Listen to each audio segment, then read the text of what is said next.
Hello everyone, welcome to my channel. Today we are going to teach about future perfect continuous tense.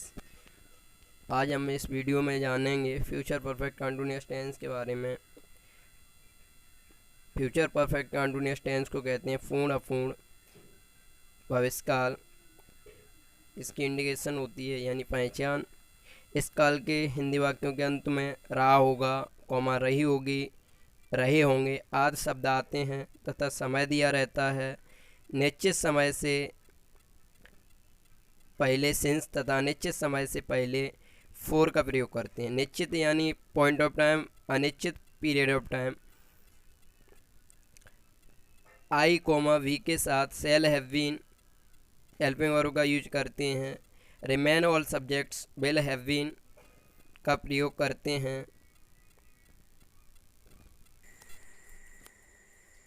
Affirmative sentence साधारण वाक्य। Structure subject will या shall have been, verb का fourth form ING plus object since या for plus time. वह सोमवार से coaching पर आ रहा होगा, वह सोमवार से कोचिंग पर आ रहा होगा।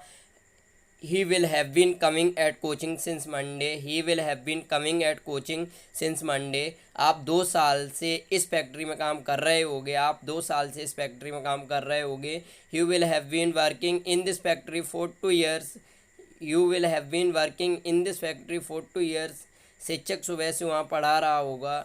Teacher will have been teaching there since morning. Teacher will have been teaching there since morning.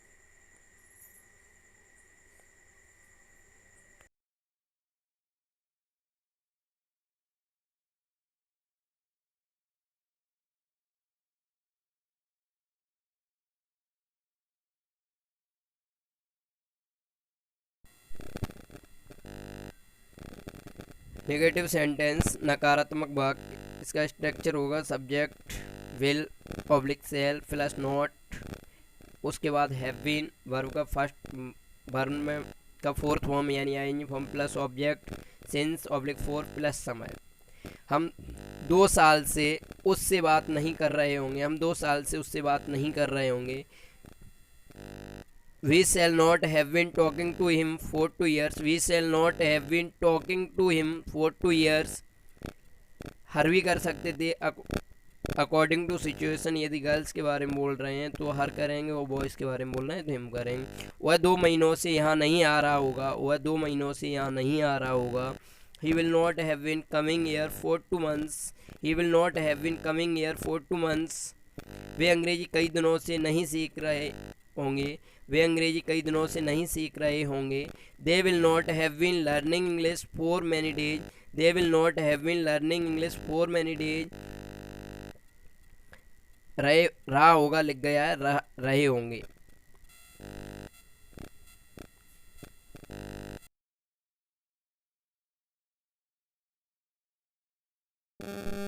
First interrogative sentence प्रथम प्रश्नवाचक वाक्य। Structure will shall subject not have been verb का fourth form ING object plus since या for plus time. क्या आप सुबह से मुझे पढ़ा रहे होगे, क्या आप सुबह से मुझे पढ़ा रहे होगे। Will you have been teaching me since morning. Will you have been teaching me since morning.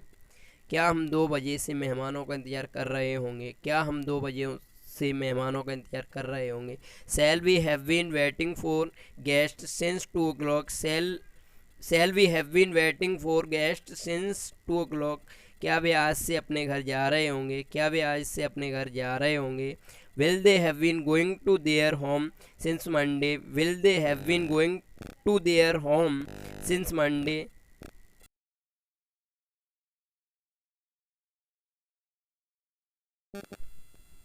Second interrogative sentence द्वितीय प्रश्नवाचक वाक्य। स्ट्रक्चर डब्ल्यूएच फैमिली सबसे पहले लिखेंगे, उसके बाद helping verb according to subject. यदि आई और वी है तो सेल लगाएंगे, वो रिमेन ऑल सब्जेक्ट हैं तो विल यूज करेंगे सब्जेक्ट। उसके बाद नॉट, यदि नॉट मिलती है जब भी हम नॉट का प्रयोग करेंगे। नई शब्द मिलता है जब भी हम नॉट का प्रयोग करेंगे।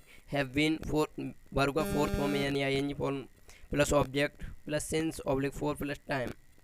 आप आगरा में कब से रह रहे होगे। Since when will you have been living in Agra. Since when will you have been living in Agra. दूसरे तरीके से बना सकते हैं, for when will you have been living in Agra.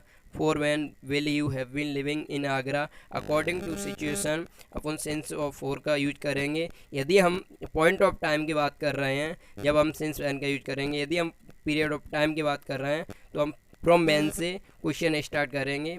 वह दिल्ली में 2 वर्षों से क्या कर रहा होगा। वह दिल्ली में 2 वर्षों से क्या कर रहा होगा। What will he have been doing in Delhi for 2 years. What will he have been doing in Delhi for 2 years? I hope आपको वीडियो पसंद आई हो।